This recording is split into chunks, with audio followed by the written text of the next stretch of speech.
Le doy la bienvenida al estudio al diputado Santiago Krill. Santiago es parte de la bancada del PAN en la Cámara de Diputados, es vicepresidente de la mesa directiva de la Cámara de Diputados y presidente de la Comisión Política del PAN. Bienvenido, gracias por estar aquí, Santiago. Muchas gracias por invitarme, Guillermo, con mucho gusto. Te he visto muy activo en el tema que tiene que ver con nuestro gremio, con el gremio de los periodistas.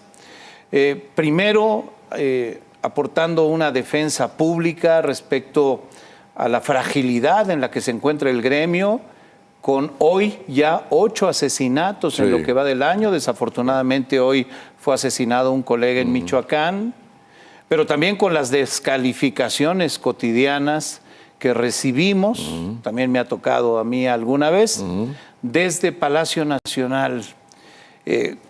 ¿Cómo ves este panorama hacia la prensa que estamos viviendo en el país, Santiago? Mira, es por una parte un problema humano, un problema de violación de derechos humanos. ¿Qué mayor valor tiene un ser humano que su vida? En lo que va de esta administración son 50 homicidios de comunicadores. En lo que va de este año son 8. Y de defensores de derechos humanos son 90. Entonces, pues digo, esto es algo cotidiano. En primer lugar, para decir esto no. Y esto no puede seguir, primero porque la vida es el valor mayor que uno puede proteger. Pero también tiene que ver con nuestro sistema democrático. Porque no es solamente un problema que están teniendo, digamos, desde el punto de vista de violencia, lo que se entiende por violencia, sino también se está teniendo un problema de acoso, de exhibición, de presión desde el gobierno, desde la presidencia de la República. Y esto es gravísimo. ¿Por qué? Porque entonces, poco a poco, las voces críticas quieren que se vayan diluyendo. ¿Para qué? Para que sobresalgan las opiniones únicas. Y eso es lo más antidemocrático que puede haber. ¿Por qué? Porque la democracia está hecha de la pluralidad, es decir, de gente que piensa diferente. Y de la crítica. Y de la crítica. La opinión crítica es fundamental en una democracia. Entonces, cuando viene desde el poder ese acoso,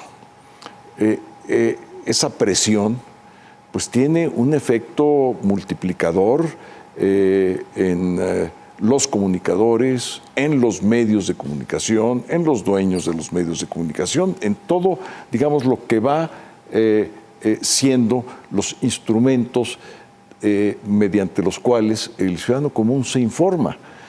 Porque paralelamente a la libertad de expresión y a la libertad de ejercer libremente el periodismo, existe el derecho a informarse. Es decir, en una sociedad democrática la información es fundamental porque es la mejor manera de poder tomar bien las decisiones. Hoy el presidente otra vez volvió sobre Loret, exigió que diga el monto de sus ingresos, se comparó con los periodistas que él cita con frecuencia y dice que frente a los salarios que reciben esos periodistas él es pobre y que frente a lo que reciben los empresarios de los medios él está en extrema pobreza. Y Loret le respondió, mejor dinos el salario de José Ramón López Beltrán, tu hijo, que se volvió millonario de la noche a la mañana y que puede vivir en una casa de ricos, que es la Casa Gris, en Houston, le respondió Loret. ¿Has ofrecido, Santiago, personalmente asumir de la defensa de periodistas que son acosados o asediados desde el poder? Sí, mira, aparte de estar en la actividad política y ser diputado federal, soy abogado. Entonces, he ofrecido a quienes estén siendo perseguidos, acosados o que se les intente exhibir de cualquier comunicador o periodista que quiera tener una asesoría. Estamos abriendo una página, es www.noestansolos.mx. Pueden tomar, por supuesto, nota de ello. Y escribirnos a nuestra página, hay todo un formulario que hay que llenar, es algo bastante sencillo y nosotros tomamos la asesoría jurídica, hacemos las denuncias correspondientes, sea en primer lugar a la Secretaría de Gobernación, a la Comisión Nacional de los Derechos Humanos o directamente a los jueces, dependiendo los casos.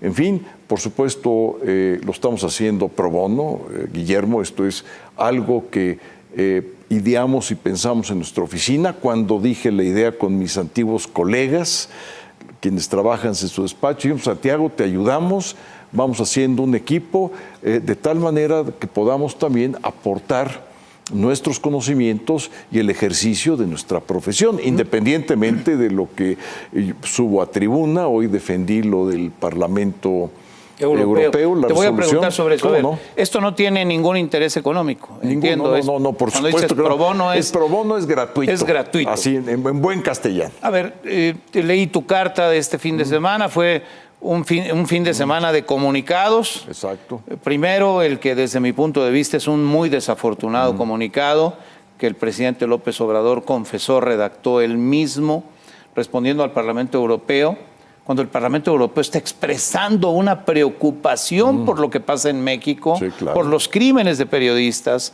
por el asedio a periodistas. Pero bueno, leí el que escribió Ricardo Monreal. Bueno, Ricardo Monreal está en la situación en que está, busca una reunión del más alto nivel con el Parlamento, tratando de justificar un poco al presidente, pero tú escribiste una carta muy directa admitiendo lo que está pasando en el país. Y bueno, déjame citar a Antony Blinken, a quien también descalificó el presidente, secretario de Estado de los Estados Unidos, hizo un señalamiento en el mismo sentido. La Alta Comisión de Naciones Unidas para los Derechos Humanos, encabezada por la expresidenta de Chile, Michelle Bachelet, también hizo un pronunciamiento, y Amnistía Internacional le enmienda la plana al presidente de México y le dice: toma nota de lo que te están diciendo y actúa en vez de quejarte, ¿no? Tú estás en ese tema también. Así es, porque mira, el Parlamento Europeo funciona en relación, digamos, a la defensa de los derechos humanos a través de un tratado internacional que suscribió la Unión Europea con México. Ese tratado es del año 2000, tiene una cláusula democrática en donde quienes son parte de ese tratado se obligan a respetar y hacer respetar los derechos humanos. Y cuando no, el Parlamento Europeo puede hacer una resolución y marcar un señalamiento. Y esto está de acuerdo con un tratado que México ha suscrito. Es decir, como dice la Constitución, es la ley de la nación.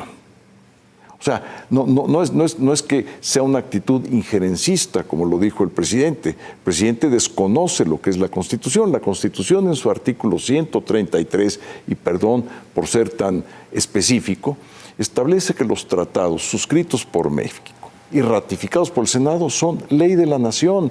Es como si fuera el Código Civil o el Código Penal. Tienen inclusive mayor jerarquía que estos dos códigos que acabo yo de citar. Bueno, entonces, ¿qué es lo que sucede? Que en uso del ejercicio que da ese tratado, el Parlamento Europeo hace estos señalamientos y recibe una respuesta del presidente pues inaudita. Grosera incluso. Les dice borregos. Infórmense bien. A 705 integrantes del Parlamento Europeo, pertenecientes a 27 naciones independientes, las democracias más antiguas del mundo, ahí están. Oye, de los cuales Francia, más de 600 votaron a favor, más de 600. Solo 2 en contra y los demás se abstuvieron. Así es, 70 abstenciones, justamente. Entonces tú imagínate toda la serie de calificativos que les endilgó el presidente, pues de una manera, en fin, que hace quedar muy mal a México. Yo estoy molesto porque como mexicano ese no es el país ni la imagen que quiero yo de mi México. Por supuesto que el jefe del Estado mexicano llame borregos a quienes son electos en las democracias más antiguas del mundo y que además están ejerciendo una crítica, un señalamiento al amparo de un tratado suscrito por México, que México y el Senado ratificó y que es ley de la nación. Sobre hechos reales. Sobre hechos reales, cuando nuestra Constitución, además, Guillermo, que es muy importante, en el artículo primero, en el párrafo primero de nuestra Constitución, se establece que los derechos humanos de los tratados son derechos que están dentro del bloque constitucional. Es decir, son los que tienen mayor jerarquía sobre cualquier otra ley, sea federal, sea local, en fin. Entonces, esto es muy importante también que se sepa. Y dentro del mismo artículo primero, que esto es muy importante también, se establece que los derechos humanos tienen una característica fundamental, son universales, van más allá de nuestras fronteras. Y por eso en la reforma del 2011, cuando hicimos la gran reforma de derechos humanos, se incluyó como un principio fundamental para que esté sometido el Ejecutivo al establecer sus relaciones con el exterior, que sean los derechos humanos. Artículo 89, fracción 10ª. Bueno, ahí está. Entonces, lo que está haciendo el presidente está violentando la Constitución al hacer o al rechazar los señalamientos de algo que está en un tratado, de algo que está convenido, que es ley de la nación. Hay que decir adicionalmente, si me permite, Santiago Krill, que está en vías de aprobación en el propio Parlamento Europeo la modernización o la actualización de un tratado entre México y la Unión Europea que no solo tiene que ver con aspectos comerciales y económicos, sino también con todo esto que tú estás refiriendo, con Exacto. situaciones políticas, sociales y de valores y respeto a los derechos humanos. Esos eurodiputados a quienes el presidente llamó borregos tendrán que dar su voto para ratificar esa modernización del tratado que se ha detenido por 2 años y que ahora estaba en vísperas de firmarse. De hecho, ahora claro, que estuvo el ministro de Asuntos Exteriores de España en el país la semana anterior, ofreció su respaldo a México antes de esta carta para apoyar en el Parlamento Europeo la ratificación del tratado. Es un balazo en el pie, como decimos comúnmente. Es algo incomprensible. Después del mercado de los Estados Unidos y del Canadá, el mercado más importante para nuestras exportaciones, para nuestra planta industrial, para quienes generan los empleos y pagan los salarios, es precisamente el mercado europeo.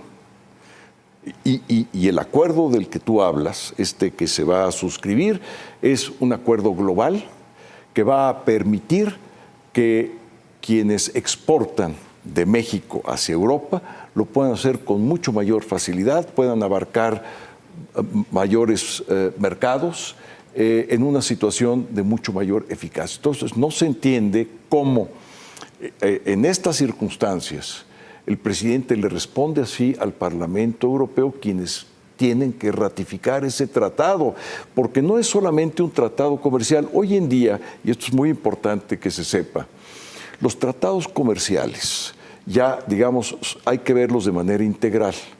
¿Por qué? Porque tienen un componente de derechos humanos, siempre ya. Es decir, ya un país desarrollado, con una democracia consolidada, quiere tener tratos comerciales, sí, pero con quienes estén respetando los derechos humanos. Y no solamente supone un respeto a los derechos humanos. Supone un respeto a los derechos humanos y tienen otro componente muy importante, que la economía de ese país sea una economía sustentable en materia de medio ambiente. Entonces, el componente, digamos, de medio ambiente y de derechos humanos es fundamental para la economía del país. ¿Por qué? Porque nuestro motor, lo que hoy está sosteniendo esta economía, para que se escuche bien y se escuche claro, son las exportaciones que se hacen a través de nuestra planta industrial. El tratado que tenemos con Estados Unidos y con Canadá es el gran motor, el tratado que tenemos con Europa y el tratado que tenemos con Asia. Son los motores que están moviendo la economía. Ahora que hablas de esto, ¿camina o no camina, hablando de derecho ambiental y de cuidado de el medio ambiente, por el cambio climático. ¿Camina o no camina la reforma eléctrica, Santiago? Parece claro que no entra en este periodo, ¿no? Están las cosas y aunque demasiado quieran complicadas. meterle en este periodo, Guillermo, No hay esa cómo. reforma no va a caminar nunca, y no va a caminar porque es un retroceso, es la pérdida de la competitividad del país, es la pérdida del empleo, es la pérdida de una parte muy importante de nuestra economía, es la negación del cumplimiento de los contratos, es la violación de tratados internacionales, de tratados comerciales, de tratados de medio ambiente, es un retroceso hacia los años 60, es el regreso de los grandes monopolios de Estado que lo único que hacen es endeudar a la economía para que muchas generaciones sigan pagando esas deudas. No lo vamos a permitir, el presidente lo sabe, queríamos un diálogo para decir nuestras razones por las cuales no íbamos a aprobar esta reforma constitucional. Ese diálogo Está detenido. está detenido, en sus términos está pausado. No sabemos Le pusieron cuándo. pausa al diálogo. Bueno, por eso Sí, le pusieron pausa a ese diálogo. Bueno, pues nosotros dialogamos, pero nuestra idea es muy clara. No vamos a aprobar ni su reforma eléctrica para que se escuche con claridad. No vamos a aprobar tampoco la militarización de este país a través de la inserción de la Guardia Nacional en las Fuerzas Armadas, y mucho menos vamos a permitir que se vaya a afectar la autonomía y la independencia del INE y su actual integración. Vamos a defender a los consejeros ciudadanos, a las consejeras, porque este país amerita tener a un árbitro electoral independiente y autónomo. Entonces, que esto está muy claro. Podemos platicar de muchas cosas y de esto también, pero ya saben cuál es nuestra posición. Déjame preguntarte finalmente, Santiago Krill, la detención del Bronco. Mira, es algo que estoy yo conociendo hace un par de horas.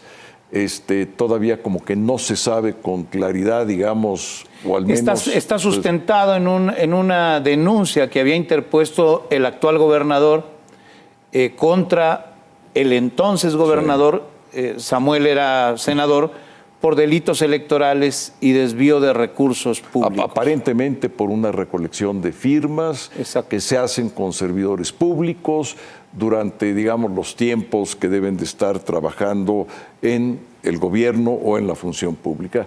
Yo creo que hay que ver que se deslinden claramente las responsabilidades.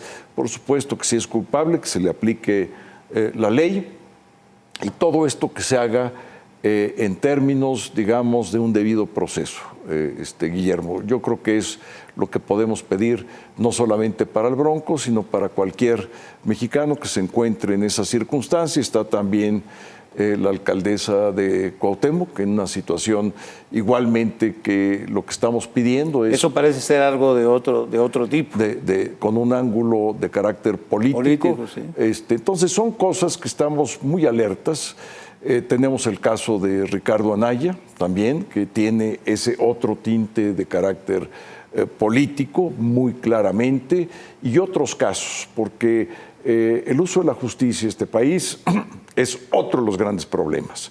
No solamente estamos hablando, por supuesto, de un principio básico que es la libertad de expresión, pero la libertad de prensa, pero la administración de justicia está en problemas en el país. ¿Para fines políticos? La procuración de ¿O para justicia, fines personales? Exacto. Entonces, todo esto, digamos, es lo que está en juego. Y por eso yo creo que es muy importante que la gente pueda informarse con comunicadores y periodistas libres como tú, Guillermo, y que puedan hacerse su propio criterio. Todo mundo tiene derecho a estar informado para cada quien pensar, y valga la expresión, como le dé la gana. Porque esa es la libertad de las cosas. Santiago Krill, no sabes cuánto te agradezco que te hayas tomado el tiempo para venir al programa. Están ustedes muy emproblemados ahora ahí en el Congreso, pero aprecio mucho que te hayas tomado el tiempo para venir aquí. Un gusto verte, Santiago. Igualmente para mí. Muchas gracias. Enseguida